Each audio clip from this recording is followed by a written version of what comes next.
Picture a cold street in late World War II, rubble everywhere. A German soldier waits in silence as a heavy Allied tank rolls past him. Aims a short tube weapon, fires once, and the tank erupts in smoke and flame. That weapon was the Panzerfaust.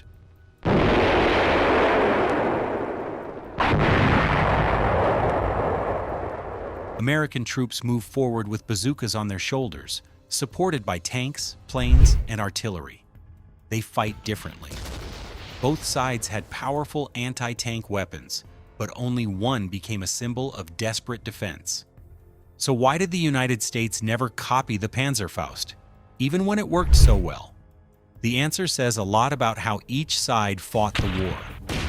As a desperate weapon, handed to old men and teenage boys during Germany's collapse. But this image hides the real story. The Panzerfaust was not rushed out at the very end of the war. It was carefully developed starting in 1942, when German forces on the Eastern Front began facing large numbers of Soviet tanks. German anti-tank guns were struggling, and the army needed something cheap, simple, and deadly that an ordinary soldier could use.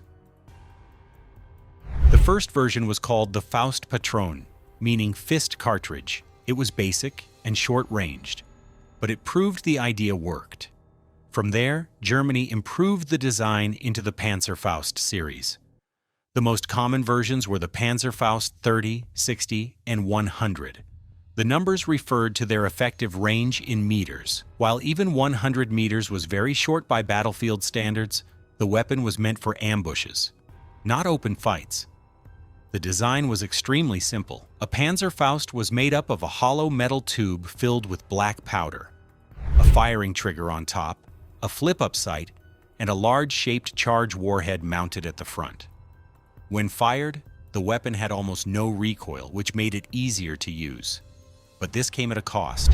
A powerful backblast shot out behind the tube, making it dangerous for anyone standing too close. Soldiers were trained to make sure no one was behind them when firing. What made the Panzerfaust truly dangerous was its warhead. The shaped charge focused the explosion into a narrow jet that could punch through thick armor, even on heavy tanks. In many cases, it did not need to destroy the tank completely. Penetration alone could cause fires, explosions, or force the crew to abandon the vehicle. In cities, forests, and narrow roads, this made Allied tank crews extremely nervous. The weapon also had serious limits. Its low speed made aiming difficult, especially against moving targets. The short range meant the soldier had to get very close, often within machine gun distance. Dust and smoke from the backblast gave away the firing position instantly. On top of that, many Panzerfausts were poorly made late in the war, leading to misfires and duds. Despite all this, the Panzerfaust was produced in huge numbers. Millions were built because it was cheap and fast to make.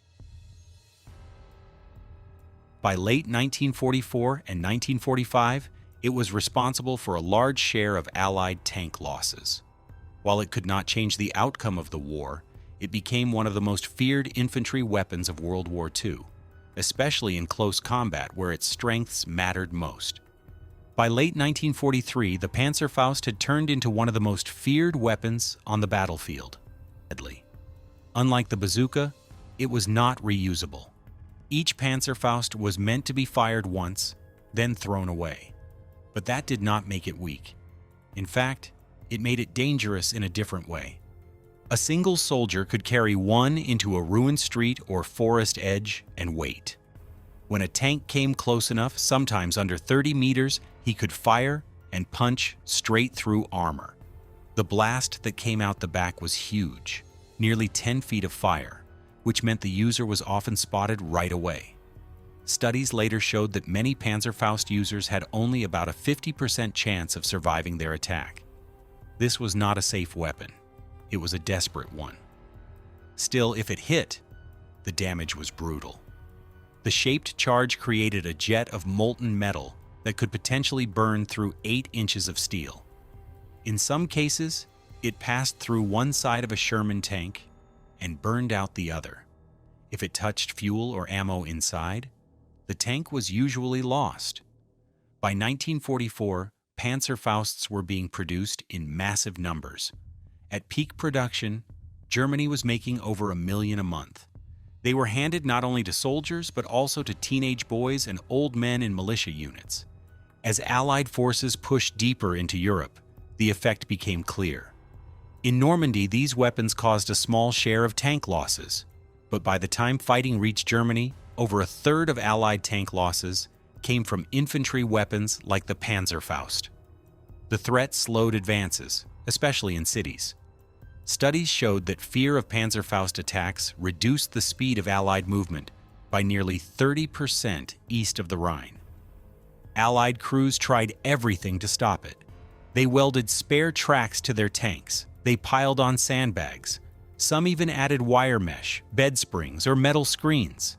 The Canadians and British ran tests using captured Panzerfausts, firing them at old Shermans. Most solutions failed. Some made things worse by helping the charge work better. Others added so much weight that tanks became slow and unstable. In the end, the final answer was simple and frustrating. No armor trick could fully stop it. The only real defense was teamwork. Tanks needed infantry close by at all times. Without them, even the strongest armor was just a target waiting to be hit. By late World War II, the story of Panzerfaust was a conflicted one. German soldiers appeared from rubble or tree lines and destroyed tanks with a single shot. To many Allied troops, especially those seeing it for the first time, the weapon looked shockingly effective. U.S. forces did not rely on rumors, though. They judged the weapon by how it actually worked in combat. American troops began encountering Panzerfausts in Italy in late 1943, with widespread use appearing in Normandy in 1944. Soldiers of the 82nd Airborne quickly understood its power. It was light, simple to use, and far stronger than early bazookas when it came to armor penetration. Paratroopers carried captured Panzerfausts in Normandy, during Market Garden, and later in the Ardennes. In Nijmegen, U.S. units even seized German ammo dumps and turned the weapons back on German armor. During the Battle of the Bulge, U.S. infantry used captured Panzerfausts to knock out German tanks at close range. Reports described heavy internal damage. The shaped charge often tore large holes through armor, setting fuel on fire or detonating stored ammunition. Many soldiers agreed that shot for shot, the Panzerfaust hit harder than the bazooka. So the question comes up often: why did the United States not copy it or rely on something similar? The short answer is that the Panzerfaust looked more powerful than it really was. Germany produced millions of Panzerfausts because it was losing tanks, ground, and trained crews. Infantry units needed something, anything, to slow advancing armor. The weapon worked best at extremely close range, often under 50 meters. That meant the user had to let a tank come dangerously close before firing. Many soldiers did not survive long enough to fire more than once.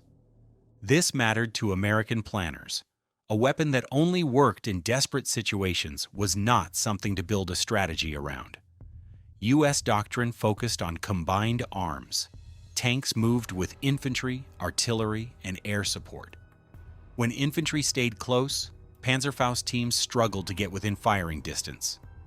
There was also no push for mass adoption. U.S. troops improvised when needed, but the Army did not rush to reverse engineer the weapon. There is no record of serious wartime efforts to produce an American Panzerfaust. By the time it appeared in large numbers, the Allies already had momentum and overwhelming firepower. The bazooka fit American warfare better. It had a longer range, could be reused, and matched U.S. training and logistics. The Panzerfaust was respected, feared, and studied, but in the end, it was a weapon born from desperation. The United States did not need one. At first glance, the Panzerfaust looked like something the United States should have copied immediately. It was cheap, easy to use, and capable of destroying even heavy tanks with a single hit. But war is not just about what works once. It is about what fits doctrine, timing, and long-term strategy. For the United States, the Panzerfaust did not fit any of those. The Panzerfaust was designed for defense. It worked best when a soldier could hide, wait, and ambush a tank at very close range. Most successful Panzerfaust attacks happened in cities, forests, or rubble-filled streets where tanks had limited visibility and movement. This matched Germany's situation late in the war.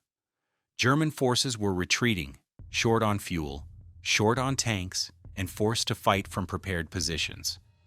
The United States was fighting a different war.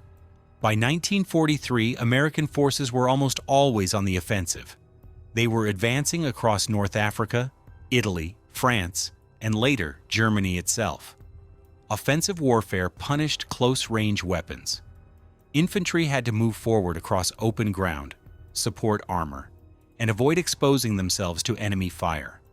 Letting a tank approach within 30 or 40 meters was often suicidal. American commanders preferred weapons that allowed infantry to engage armor from safer distances. Even if those weapons were weaker, they kept soldiers alive longer. The Panzerfaust asked infantry to trade their lives for a single shot. That was acceptable for a desperate defense. It was not acceptable for an army built to keep advancing. The United States already had an infantry anti-tank weapon before the Panzerfaust existed. The bazooka entered service in 1942, a full year before the Panzerfaust appeared in combat. By the time American troops encountered Panzerfausts in large numbers, the bazooka was already being produced in huge quantities. More than 400,000 were made during the war. Switching weapons mid-war was not simple. Retooling factories cost time, slows production, and risks shortages. The bazooka had another major advantage. It was reusable. One launcher could fire many rockets. This fits American logistics perfectly. The U.S. excelled at supplying ammunition in bulk. Shipping rockets was far easier than shipping millions of disposable launch tubes. Germany chose disposable weapons because it lacked time, resources, and skilled labor. The United States had the opposite advantage. It could afford higher quality weapons that lasted longer. From a logistics point of view, the Panzerfaust was wasteful. From a U.S. perspective, it solved a problem they did not have. American doctrine did not place the main burden of anti-tank combat on infantry. Instead, the U.S. relied on tank destroyer units, artillery, and air power. Specialized vehicles like the M10 Wolverine and M18 Hellcat were designed to hunt enemy armor at range. Artillery was used aggressively against tanks, especially once German movements were spotted. By 1944, air superiority made a massive difference. Allied aircraft destroyed German tanks, supply lines, and fuel depots long before infantry encountered them. This reduced the need for every foot soldier to carry a powerful anti-tank weapon. Infantry anti-tank weapons were meant as a backup, not a primary solution. The bazooka filled that role well enough. It was not perfect, especially against heavy tanks, but American doctrine solved problems with numbers and coordination, not single miracle weapons. Moreover, timing mattered. The Panzerfaust appeared in late 1943 and became common in 1944. By then, the United States and its allies had industrial momentum that Germany could not match. German factories were being bombed. Supply lines were collapsing. The Panzerfaust was a reaction to defeat, not a weapon that changed the course of the war. From the American point of view, there was no crisis demanding a new weapon. The war was being won. There was no urgent failure to fix. The Panzerfaust was also dangerous to use. Its backblast could kill or injure anyone standing behind it. Firing positions were easy to spot because of the dust and smoke. Many rounds failed to detonate due to rushed production and poor quality control. A soldier who missed or suffered a misfire rarely got a second chance. American forces invested heavily in training. They preferred weapons that rewarded skill and coordination. The Panzerfaust was simple, but it was crude. U.S. planners saw its risks clearly and judged that it would cost more lives than it saved. There was also confidence, even pride, in American designs. The US military believed it could improve its own weapons rather than copy enemy ones outright. Despite all this, the Panzerfaust was not ignored. Its lessons were remembered. After the war, disposable anti-tank weapons became common worldwide. The United States eventually adopted similar ideas decades later. The Panzerfaust did not fail to impress. It simply arrived too late, fought the wrong kind of war, and belonged to an army with no other options left. The Panzerfaust was deadly up close, but the US chose not to copy it. It was short-range, risky, and didn't fit American tactics, which relied on tanks, artillery, and mobility. Still, its design influenced post-war weapons for decades. If you enjoyed learning why strategy often matters more than raw firepower, subscribe for more videos breaking down history's overlooked decisions, battlefield experiments, and the stories behind famous weapons.